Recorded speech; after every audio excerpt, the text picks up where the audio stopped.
성경의 인물들을 함께 살펴보고 있습니다. 지난주 다윗에 대해서 함께 살펴봤죠. 하나님의 마음에 합했던 사람, 그 다윗, 그 아들 솔로몬에 대한 이야기를 오늘은 함께 하려고 합니다.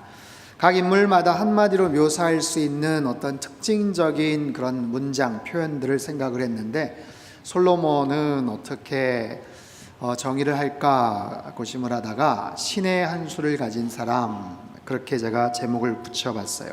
신의 한 수. 여러분, 신의 한 수라는 말이 본래 어디에서 시작됐는지 아세요? 많이 들어보시기도 하고 또 사용도 하시는 것 같은데, 신의 한 수는 본래 바둑 용어입니다. 거기에서 숫자가 손숫자예요. 한 점 한 점 바둑을 두어 나갈 때 어떤 그런 것들을 표현을 하는 거죠. 워낙 경우의 수가 많기 때문에 어떤 상황 속에서, 특별히 정말 승패 분수령이 되는 그런 상황 속에서 어느 지점에 두었느냐 아니면 잘못 두었느냐에 따라서 전체적인 승패가 정말 가늠이 될 수도 있는, 그래서 굉장히 한 수 한 수가 아주 중요한 그런 이제 바둑의 어떤 표현이죠. 자, 솔로몬 하면 지혜의 왕입니다. 하나님께서 주신 정말 특별한 하나님의 지혜를 가진 사람, 즉 신의 한 수 한 수를 가질 수 있었던 바로 그런 사람이죠. 잘 알려진 게 솔로몬의 그 재판 이야기죠. 한 아이를 두고 두 엄마가 찾아와서 서로 자기 아이라고 그렇게 주장을 합니다. 누가 거짓 어미인지, 누가 친생모인지 그거를 구분을 해야 되는데 증거도 없고 증인이 하나도 없어요. 그래서 여러 어떤 기관을 통해서 재판 과정을 통해서 하다 솔로몬에게까지 온 거죠. 그 상황 가운데서 솔로몬이 판결을 내립니다. 칼을 가지고 와서 이 아이를 나눠라. 그래서 각자 나눠줘라.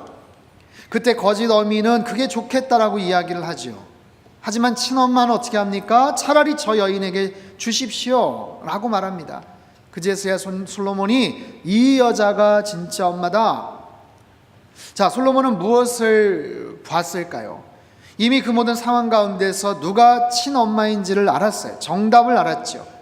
자, 거짓 어미는 그 순간 무엇을 가지고 이야기를 하냐면 무엇이 나에게 유리한가 불리한가를 가지고 이야기를 하는 거예요. 어떻게 하면 이 상황을, 이 난처한 상황을 빠져나갈 수 있을까? 처음에는 아이에게 욕심을 갖고 있었다가 이제 왕 앞에 가서 재판을 하는 상황에 자기가 범인인 것을 알게 되면 이거는 모든 것 다 뒤집어쓰고 큰 죄, 심판을 받게 되어 있기 때문에 어떻게 하면 이 상황을 빠져나갈 수 있을까? 무엇이 나에게 유리한가 불리한가? 하지만 친엄마는 유리하냐 불리하냐의 문제가 아니라 어떻게 하면 이 아이를 살릴 수 있을까? 생명에 대한 가치를 기준으로 거기서 이야기를 하죠. 그것을 통해서 진짜 엄마가 누구인지를 판결하는, 그래서 솔로몬의 지혜가 더욱더 돋보였던 아주 유명한 그런 장면입니다. 성경에는요, 사실 그 이야기 외에도 솔로몬의 정말 남다른 지혜, 하나님이 특별하게 주셨던 그런 지혜에 대한 이야기들이 참 많이 소개가 되는데, 특별히 오늘 본문인 시편 127편이야말로 솔로몬이 쓴 시편의 그 기록이지만 정말 신의 한 수와 같은 그런 주옥 같은 그런 메시지가 담겨져 있어요. 자, 1절 말씀을 우리 같이 한번 읽도록 하겠습니다. 시작. 여호와께서 집을 세우지 아니하시면, 여호와께서 성을 지키지 아니하시면 파수꾼에 깨어 있음이 헛되도다. 자, 여러분, 솔로몬에게 있어서 최고의 업적이 무엇이었는지 아십니까? 그것은 성전을 짓는 것이었어요. 이스라엘 역사의 첫 번째 성전, 그의 아버지 다윗이 그렇게 짓고 싶었던 그 성전을 완공을 합니다. 많은 인력들이 동원이 됐고 상상할 수 없는 엄청난 비용과 그런 많은 자재들이 사실은 필요했어요. 그래서 솔로몬은 주변 국가의 도움도 청하고 지금까지 모아 있었던 많은 것들을 총동원을 해서 정말 아름다운 성전을 짓게 되죠. 성전을 짓는다고 할 때 가장 필요한 게 목재, 나무, 돌 이런 거 아닙니까? 자, 그 나무를 어디에서 구하는가? 평상시 좋은 관계를 유지했던 두루왕 히람에게 편지를 보내서 부탁을 해요. 여차저차한 이유로 인해서 성전을 짓고자 하니 당신 나라에 있는 그 산악지대에 있는 좋은 잣나무와 백향목들을 저희가 좀 얻을 수 있겠습니까? 아버지 다윗 때부터 좋은 관계를 유지했었기 때문에 긍정적인 회신이 옵니다. 보내겠습니다. 내 종들이 그 잣나무 백향목들을 당신네들이 원하는 만큼 운반을 해드릴게요. 자, 레바논의 바다에 나가면 그 바다에서 뗏목을 통해서 당신 나라의 그쪽으로 이동을 시키도록 하겠습니다. 그리고 나서 그것을 풀어서 마음껏 사용하십시오. 그래서 원하는 만큼의 좋은 목재, 백향목, 잣나무 제목들을 얻게 돼요. 솔로몬도 거기에 대한 정말 감사한 마음으로 기름이나 밀가루 같은 것들을 선물로 다시 보내게 되죠. 자, 대리석, 돌 같은 것들은 어떻게 구할 수가 있었을까요?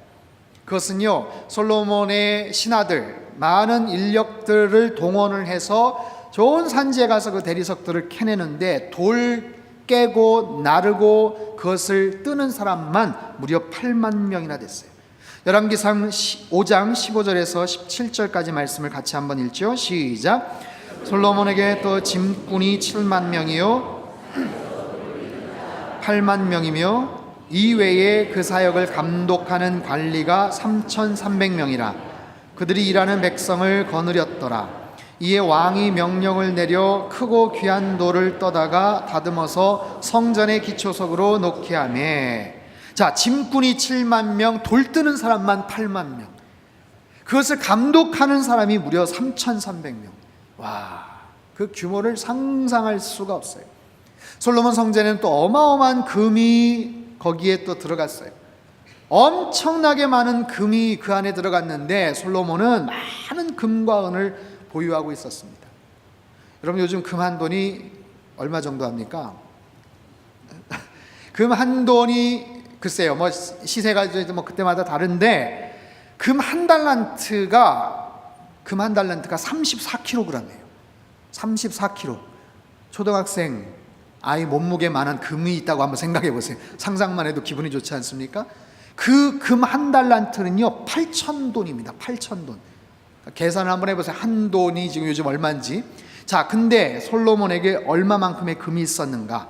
히람으로부터 받은 선물 120달란트, 해외 무역해서 얻은 420달란트, 아프리카의 스바의 여왕이 주었던 120달란트, 세금으로 거뒀던 666달란트, 성경에 언급된 것만 1300달란트. 1달란트가 34kg라고 했죠. 이건 상상할 수 없는 그런 값어치. 수조 원의 아마 그런 가치가 아마 있을 거예요. 그 외에도 엄청난 양의 많은 금은 보와 보석들이 있었어요. 자, 역대상 29장 1절에 3절까지 같이 읽죠. 시작. 다윗 왕이 회중에게 이르되 내 아들 솔로몬이 유일하게 하나님께서 택하신 바 되었으나 아직 어리고 미숙하며 이 공사는 크도다. 이 성전은 사람을 위한 것이 아니요 여호와 하나님을 위한 것이라. 내가 이미 내 하나님의 성전을 위하여 힘을 다하여 준비하였나니 곧 기구를 만들 금과 은과 놋과 철과 나무와 또 만호와 가공할 검은 보석과 채석과 다른 모든 보석과 옥돌이 매우 많으며 성전을 위하여 준비한 이 모든 것 외에도 내 마음이 내 하나님의 성전을 사모함으로 내가 사유한 금, 은으로 내 하나님의 성전을 위하여 드렸노니. 자, 무엇을 알 수 있는가? 솔로몬이 성전을 지을 때 너무너무 많은 풍족한 그런 상황 가운데서 그 성전을 지었다는 거예요. 부족함이 없었다. 차고 넘쳤다.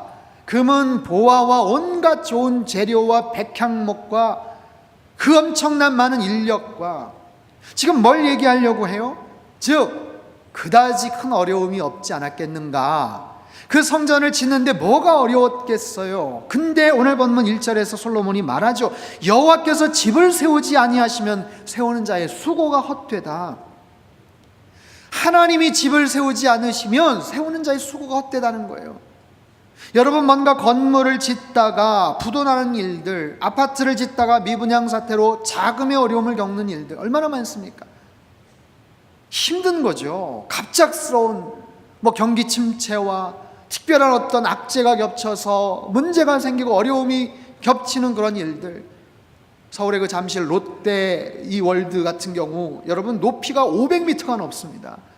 123층이에요. 엄청난 큰 건물이 완공이 됐어요. 얼마나 많은 여러 가지 우여곡절이 있었습니까? 자, 그런 여러 가지 상황 가운데서 건물을 짓는 것이 보통인데 솔로몬의 경우는 사실 뭐가 어려웠겠어요? 더군다나 국가적인 프로젝트예요. 선대 때부터 정말 마음속에 품었던 하나님을 찬양하고 하나님 앞에 봉헌할 그 성전을 짓는데 사실 하나도 어려움이 없어 보였지만 솔로몬이 말하는 거예요. 하나님이 집을 짓지 않으시면, 하나님께서 건물을 짓지 않으시면 세우는 자의 수고가 헛된 것이다. 진심으로 하는 얘기일까요? 아니면 겸손해서 그냥 어떤 그런 표현으로 얘기하는 걸까요? 야, 하나님이 도와주시지 않으니까 좀 힘들긴 하더라, 뭐 이게 아니에요. 아예 nothing이다, 헛된 것이더라 라는 거예요. 자, 계속된 솔로몬의 고백을 보십시오. 1절 후반부에서 뭐라고 말하는가? 여호와께서 성을 지키지 아니하시면 파수꾼에 깨어있음이 헛되도다. 하나님이 성을 지키셔야만 된다라는 거예요. 사실 이 이야기도 약간 엄살 같아 보여요. 왜냐하면 솔로몬 당시 이스라엘 역사상 가장 넓은 영토를 갖고 있었어요. 가장 막강한 군사력을 보유하고 있었어요. 그 아버지 다윗 아니면 그 아들 때서도 막 나타나는 여러 가지 이방 국가의 공격이나 이런 부분에서부터 사실 솔로몬 때는 자유로웠어요. 어느 나라가 공격해올 엄두를 내지를 못합니다. 앞다투어서 조공을 맺고 서로 협약을 맺자고 얘기를 해요. 그 막강한 애굽의 제국, 애굽왕 바로의 딸을 세상에 보내서 후궁으로 삼을 정도의 위세니까 얼마나 대단합니까? 그 당시에 솔로몬이 갖고 있었던 군사력, 열왕기상 10장 26절에 보면 이렇게 나와요. 솔로몬이 병거와 마병을 모으며 병거가 1400대요 마병이 12,000명이라 병거성에도 두고 예루살렘 왕에게도 두었습니다. 자, 보세요. 병거가 1400대, 마병이 12,000명. 이게 어느 정도 규모냐면 이스라엘 백성들이 출애굽할 때 10가지 재앙 이후에 애굽왕 바로가 보내주죠. 근데 나중에 마음이 바뀌어요. 그리고 나서 애굽에 있는 모든 철병거들을 막 보냅니다. 그때 병거 수가 600대였어요. 물론 시대적인 차이가 있지만 못지않아요, 그 군사력이. 그런데도 불구하고 누가 또 침범해 오는 어떤 그런 나라가 없었고, 솔로몬 당시 그 주변 인근 제국에서 뭐 크게 흥왕하는 국가나 제국도 없었어요. 그런데도 불구하고 솔로몬이 말하는 거예요. 하나님이 지키시지 않으면, 하나님께서 그 성을 지키시지 않으면, 하나님께서 그 나라를 지키시지 않으면 모든 게 헛된 것이더라. 사랑하는 성도 여러분, 우리 인생도 마찬가지입니다. 어떤 건축물 뿐이겠어요? 우리 인생의 집을 하나님이 짓지 않으시고 세우지 않으시면 모든 것이 헛된 것인 줄 믿습니다. 우리나라와 민족, 우리 사회, 우리의 기업, 회사, 우리 교회, 하나님께서 지키셔야만 안전하게 되는 줄 믿습니다. 역사상 가장 지혜롭고 가장 부유했고 하나도 아쉬울 것이 없어 보였던 가장 찬란한 그런 시대를 살았던, 구가했던 일국의 왕이 하나님이 함께 하시지 않으면 모든 것이 허사로다. 이거는요, 괜한 어떤 그냥 자기 자신을 낮추거나 그냥 하나님을 뭐 찬양하고 겸양의 의미에서 하는 얘기가 아니라 정말 자기가 뼈저린 그런 고백, 경험 속에서 나온 우러난 그런 고백이 간증이에요. 자, 2절에서 솔로몬이 이렇게 얘기합니다. 너희가 일찍 일어나고 늦게 누우며 수고의 떡을 먹음이 헛되도다. 자, 이 솔로몬이 말하는 요지가 뭐예요? 아무리 실력이 출중하다고 해도, 아무리 우리가 밤잠 못 자면서 안 자면서 노력한다고 해도 모든 것이 헛되다. 어떻게 하라는 거예요? 그러면 우리의 노력만으로는 이제 불가능하니까 하지 말라는 얘기예요? 하라는 얘기예요? 여러분, 우리가 살아가면서 여러 가지 노력 외에 플러스 운이라는 게 있죠. 세상에서도 운칠기삼이다 뭐 그런 얘기 들어보셨어요? 운이 70%다 뭐 이런 얘기까지예요. 야, 운 좋은 사람 따라가지 못하겠더라 뭐 그런 얘기예요. 아니 진짜 실제로 주변에서 이렇게 보면 정말 뭔가 잘 풀리고 운이 참 좋아 보인다라고 그렇게 생각하는 그런 사람들이 있어요. 자, 근데 이것을 하나님의 관점으로 볼 때 어떻게 우리가 봐야 되는가? 이거는요, 모든 것이 하나님의 손에 달려있기 때문에 너희들의 노력이 필요 없다라는 게 아니에요. 그냥 팔짱 끼고 하늘만 바라보고 기도만 하라는 얘기가 아니에요. 노력 자체가 무의미하다는 게 아니라 하나님 없는 노력, 하나님 없는 열심이 무의미하다는 얘기예요. 여러분, 어디를 향해서 달려가고 계십니까? 인생의 목적이 무엇입니까? 내가 무엇을 위해서 그렇게 열심히 땀을 흘리고 정말 그것을 위해서 아둥바둥 애를 쓰고 수고를 하십니까? 그 이유와 목적, 본질적인 삶의 질문에 대한 답을 갖고 계시느냐라는 거예요. 아프리카에 가면요, 스프링벅이라는 양이 있어요. 산양. 예쁘게 생겼죠? 뛸 때는 어떻게 되는가? 아주 무슨 용수철이 통 튕겨나가듯이, 그래서 이름이 스프링벅입니다. 보통 때는 3, 4, 5 짝을 지어서 그냥 풀을 뜯습니다. 꼬리를 막 흔들면서 풀을 뜯어요. 근데 계절이 바뀌고 먹이를 찾아 이동할 때는요, 수십, 수백 마리가 한 방향을 향해서 막 가기 시작을 해요. 근데 특이한 것은 처음에는 천천히 한 방향을 향해서 가다가 점점 속도가 빨라진다는 거예요. 점점 속도를 냅니다. 그러다가 어디로 가는지도 모르고 앞에서 브레이크를 밟지를 못하니까 어떨 때는 그냥 낭떠러지로 그냥 몰살을 당하고 말아요. 참 미련하기도 하고 희한하기도 하고. 그래서 이유가 뭔가 봤더니 이제 이 친구들이 가면서 풀을 뜯고 막 그러는데, 이건 뒤에 처진 친구들은 풀을 못 뜯는 거예요. 앞에서 다 풀 뜯어보면서 가니까 약이 오르잖아요. 속상하잖아요. 그래서 어떻게 해요? 아유, 빨리 추월해서 앞자리로 가야 되겠다 하면서 속도를 내는 거예요. 앞을 가려고 하는 거예요. 앞에 선두 그룹에 들어가려고 하는 거예요. 그런데 이미 그 맛을 본 그 선두 그룹이 그걸 쉽게 자리를 내주겠어요? 어림도 없죠. 그러니까 자기네들도 속도를 내는 거예요. 더 속도를 내는 거예요. 그러니까 더 속도를 내려고 서로 경쟁하고, 그러다가 어디를 향해서 가는지도 모르고 막 질주를 하는 거예요. 그러다가 때로는 그런 비극적인 종말을 겪게도 된다라는 거예요. 때로는 우리 인생이 어떻게 보면 이 스프링벅처럼 어디를 향해 가는지도 모르고, 아니 내가 왜 이렇게 열을 내고 있지? 아니 내가 뭐 때문에 이렇게 정말 땀을 흘리면서 열심히 뭔가를 하고 있지? 그런 거를 모를 때가 있어요. 거기에 대해서 솔로몬이 말합니다. 수고에 떡을 먹는 것이 헛되다. 하나님 없는 열심이 헛되다. 무조건 열심히만 살아가는 것, 그건 굉장히 어리석을 수 있다라는 거예요. 그러면서 2절 후반부에 이런 얘기를 합니다. 같이 한번 읽어볼까요? 시작. 그러므로 아멘. 하나님이 사랑하시는 자들에게 잠을 주신다라고 말씀하세요. 하나님이 사랑하시는 자, 하나님을 사랑하는 자들에게 하나님께서 잠을 주신다. 이 말씀은 굉장히 많은 분들이 의외로 알고 계셔요. 또 설교 시간에 또 깊은 주여 하면서 깊은 숙면 가운데 계시는 분들은 거의 빼놓지 않고 이 말씀을 알고 계시더라고요. 주여 감사합니다. 저를 사랑하셔서 감사합니다. 뭐 이런 뜻도 있지만, 가끔 아내분 따라서 그냥 마지못해서 이렇게 교회에 오셨던 남편이 꾸벅꾸벅 졸다가 아내 되시는 분이 그냥 꼬집거나 핀잔 주면은 나중에 가서 그 얘기하죠. 다 하나님 나 사랑하셔서 잠 주는 거야. 아주 그렇게 잘못 오용되어서 사용되는 말씀 중에 하나예요. 자, 사랑하는 자에게 잠을 주신다. 이건 얼마나 좋은 의미예요. 여러분, 인생의 잠이라는 것이 얼마나 소중합니까? 요즘 잘 주무시고 계세요? 너무 더워가지고 저도 그냥 밤에 몇 번씩 막 깨는지 몰라요. 자, 잠이라는 것은 하나님이 주신 축복이고 선물이죠. 자면서 우리의 피로가 다 회복이 되고, 아이들 같은 경우는 성장 호르몬이 나오고, 또 피부 재생하는 효과도 있고, 이 불면증, 저도 한 얼마 동안 굉장히 불면증 때문에 좀 시달려가지고 힘들었었는데, 잠을 꼭 자야 되는데 잠이 안 오는 것처럼 고통스러운 게 없어요. 그런 경우 이 말씀이 얼마나 은혜가 됩니까? 사랑하는 자들에게 꿀잠을 주시는 거예요. 숙면을 주시는 거예요. 하루 종일 수고하고 애쓰고 땀 흘리고 정말 노력하고 하루에 열심히 성실하게 살았던 사람에게 피로가 다 풀릴 수 있는 숙면을 주시는 것, 하나님이 우리에게 그런 건강의 축복도 주실 줄 믿습니다.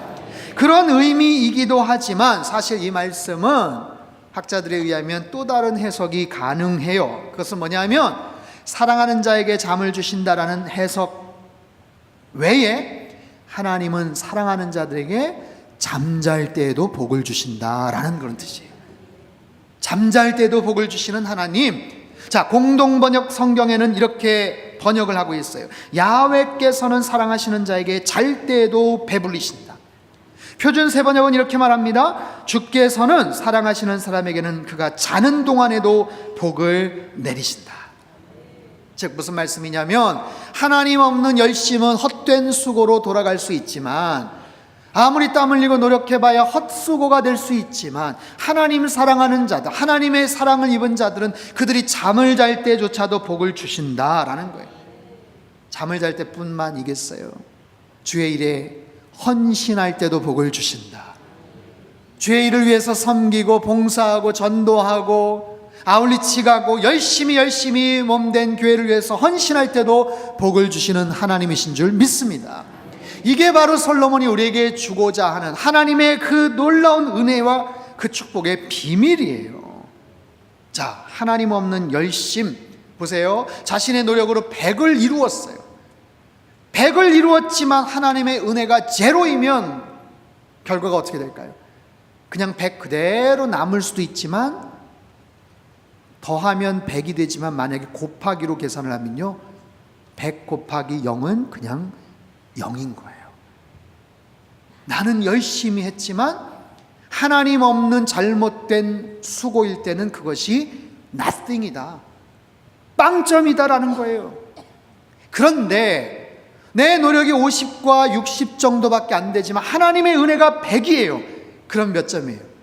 150, 160일 수도 있지만, 이건 더했을 때 계산이고요. 곱하기로 한번 해보세요. 예? 내 노력이 50과 60인데 하나님의 은혜가 100이에요. 그걸 곱해보세요. 5천과 6천이 될 수도 있다라는 거예요. 이게 솔로몬이 우리에게 주고자 하는 영적인 지혜고, 하나님께서 깨닫게 주시는 신의 한 수인 거예요. 모든 것을 누려봤던 솔로몬이 성전을 짓고 왕궁을 짓고 나라를 지키고 해봤지만, 그 중심에 하나님이 계시지 않을 때는 헛된 것이 될 수도 있지만, 하나님을 진심으로 사랑하고 그 하나님을 의뢰하면서 뭔가를 노력하고 애를 쓸 때, 잠잘 때조차도 복을 주시는 하나님, 여러분, 그런 하나님을 신뢰하실 수 있기를 바랍니다. 그런 마음을 가지고 우리의 일상을 살아가자고요. 우리의 삶 속에 많은 것들을 결정하고 행동을 해야 될 때 이 하나님의 지혜가 필요한 거예요. 지혜란 무엇인가? 지혜란 결과를 볼 줄 아는 눈이에요. 지혜란 전체를 볼 줄 아는 눈이에요. 어떤 상황 가운데서 아하, 이게 정답이야 라고 골라낼 줄 아는 그런 분별력이에요. 그래서 그것에 근거해서 행동을 하기도 하고 이거는 하지 말아야 돼 라는 것을 분별해낼 수 있는 그런 분별력을 의미합니다. 그런 하나님의 지혜, 그런 하늘의 지혜, 그냥 생기지가 않아요. 평상시에 그런 영적인 정말 갈구함이 있어야 되고요. 정말 하나님의 지혜로 내가 움직여야 되겠다. 내 감정이 아니라, 내가 그냥 내키는 게 아니라, 내 속상한 마음이 아니라 하나님이 주시는 그 지혜를 가지고 움직여야 되겠다. 아까 서두에 말씀을 드린 것처럼 무엇이 나에게 옳은가 그른가의 개념이 아니라, 기준이 아니라 어떻게 하면 그 아이를 생명을 살릴 것인가에 대한 그 기준. 여러분, 우리의 삶 속에서 이런 것들이 충돌할 때가 있거든요. 내가 이것을 통해서 많은 이득을 얻지만 누군가의 건강을 해치거나 심지어 누군가의 생명을 위협할 수 있는 일이라면 손해가 되더라도 하지 않는 것, 기업의 양심상 아니면 어떤 직장의 여러 가지 업무상 그런 일들이 있어요. 무엇을 더 중요한 우선순위 가치로 생각을 하는가? 뭔가를 결정을 해야 되는데 돈이 걸렸어요. 근데 한쪽에는 명예가 걸렸어요. 무엇을 우선시할 건가? 돈을 포기하더라도 그 명예를 지킬 것인가? 무엇을 결정을 해야 되는데 나 개인적인 문제와 공적인 문제가 겹쳤어요? 공적인 부분을 먼저 생각해야 되는가? 나 개인적인 부분을 생각해야 되는가? 때로는요, 내가 정말 하고 싶은 것이 있어요. 근데 필요한 게 있어요. 원하는 것과 필요한 것 사이에서 충돌을 합니다. 갈등을 합니다. 나는 어떤 쪽을 택할 것인가? 때로는 나의 이성이 말하는 그 답과 내 감성이 말하는 그 답 두 사이에서 갈등을 할 때 나는 어느 쪽을 따를 것인가? 이런 많은 부분에서 우리가 연습하고 훈련하고 나름대로의 가치 기준들을 삼아 나갈 때 하나님께서 나에게 하나님이 주시는 그런 하나님의 지혜들, 무엇보다도 어떤 상황 속에서 뭔가를 분별해 나갈 때 여러분 믿음을 가지고 여러분 분별하고 판단하실 수 있기를 바랍니다. 무엇보다도 생명과 사랑과 진리를 기준으로 해서 뭔가를 감당하실 수 있기를 바랍니다. 그럴 때 그것이 하나님의 지혜고 그것이 신의 한 수인 거예요.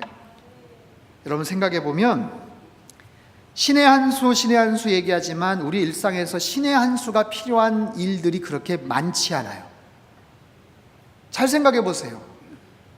매 순간 무슨 신의 한 수겠어요? 여러분 유치원 애들한테 무슨 신의 한 수가 필요합니까? 어린 아이들이 뭔가를 행동하는데 무슨 신의 한 수가 필요해요? 오늘 점심 뭐 먹을까? 그게 무슨 신의 한 수예요? 야, 백화점 세일한다는데 화요일날 갈까? 수요일날 갈까? 신의 한 수가 아닌 거예요. 근데 정말로 중요한 일들을 앞두고 그런 부분들에 대한 결정을 해야 될 때가 있어요. 몇 해 전에 나온 조훈현, 그 바둑 기사죠. 그분이 쓴 고수의 생각이라는 책이 있습니다. 제가 그 책을 굉장히 감동적으로 읽었는데 그 중에 한 일화를 한번 소개를 할게요. 언제가 제가 금요일 때 한번 소개를 했던 이야기예요. 일본에서 수십 년 전에 있었던 한 일화를 소개합니다. 그때는요, 바둑 기사들이 서로 바둑을 둘 때 각자에게 8시간이라는 시간을 할당을 해줘요. 그 8시간 동안 자기가 마음대로 운영을 하면 되는 거예요. 요즘은 그 시간이 지나면은 그게 막 카운트를 하고 초를 막 재거든요. 근데 그게 아니라 자기가 원하는 만큼 그 정해진 8시간을 쓰면 되는 거예요. 일본에 아주 유명한 다케미야 마사키 구단이 있었는데 한참 라이벌과 희대의 라이벌전을 벌이고 있었어요. 한참 주고받고 서로 공격하고 방어하고 막 그러던 타이밍에 이 다케미야 마사키라는 사람이 한 수를 둬야 되는데 이게 승부처인 거예요. 그래서 그때부터 장고에 들어갑니다. 깊은 생각에 들어가요. 그 한 수를 두기 위해서 생각에 거듭을 하는데 무려 5시간 7분 동안 생각을 해요. 한 수를 두기 위해서 5시간 7분 동안 생각을 하는 거예요. 본인도 힘들지만 상대방은 아마 무지하게 힘들었을 거예요. 그리고 나서 결정을 하고 한 곳에 딱 돌을 던졌는데 그게 신의 한 수였어요. 그리고 나서 승부가 급격하게 기울어지면서 승리를 거두게 돼요. 아마 그 5시간 동안 수백 판을 머릿속에서 떠올려 봤겠죠. 이렇게 했을 때 상대방이 이렇게 하면 나는 어떻게 막을 것인가? 이게 아니라 이쪽으로 갔을 때 상대방이 이렇게 하면 나는 어떻게 막을 것인가? 5시간 7분의 그 신의 한 수. 여러분 그런 거예요. 결정적인 계기가 되는 그 포인트들이 있어요. 그런 일들을 감당해야 되는 분들이 있겠죠. 큰 기업체 회장님이라든지 우리나라 대통령이라든지 유엔 사무총장이라든지 굉장히 중요한 일들을 감당해야 되는 그런 분들에게는 매 순간순간 그렇게 비중이 있는 결정과 판단력들이 필요할 거예요. 우리 일생도 마찬가지입니다. 매번 신의 한 수는 아니겠지만 그런 신의 한 수와 같은 지혜가 필요할 때가 있어요. 인생의 배우자를, 우리 자녀들의 인생의 배우자를 결정하는 문제들, 인생의 중요한 진로를 선택해야 되는 문제들, 직장과 회사에 아주 중요한 뭔가 기로에 있어서 내가 뭔가 액션을 취하고 답을 해야 될 그런 문제들, 그런 모든 상황들마다 하나님께서 여러분에게 지혜를 주셔서 정말 옳은 결정을 하는 은혜가 있기를 축복합니다. 그것은요, 하나님 앞에 기도하고 간구하는 사람들, 그 하나님을 신뢰하는 사람들, 그 하나님이 내가 잠을 잘 때조차도 복을 주시는 하나님이시다라는 것을 고백하는 그런 사람들에게 하나님께서 주시는 특별한 은혜인 줄 믿습니다.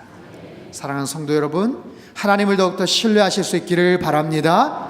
하나님은 살아계시고 지금도 역사하시는 하나님이신 줄 믿습니다. 그 하나님이 저와 여러분을 사랑하시는 줄 믿습니다. 그 상황 가운데서 우리의 모든 형편과 상황을 지켜 보호하시는 줄 믿습니다. 그 속에서 최적의 조건 속에서 최선을 다해서 뭔가를 향해 달려나가십시오. 그리고 어떤 결정과 선택에 있어서 하나님의 지혜를 구하십시오. 신의 한 수를 하나님께서 허락해 주실 때, 잠을 잘 때조차도 복을 주시는 그 하나님이 우리의 모든 가정과 일터와 우리의 교회 안에, 청주 지역 가운데, 이 나라 민족 가운데 특별한 하나님의 은혜를 주실 줄 믿습니다. 기도하겠습니다.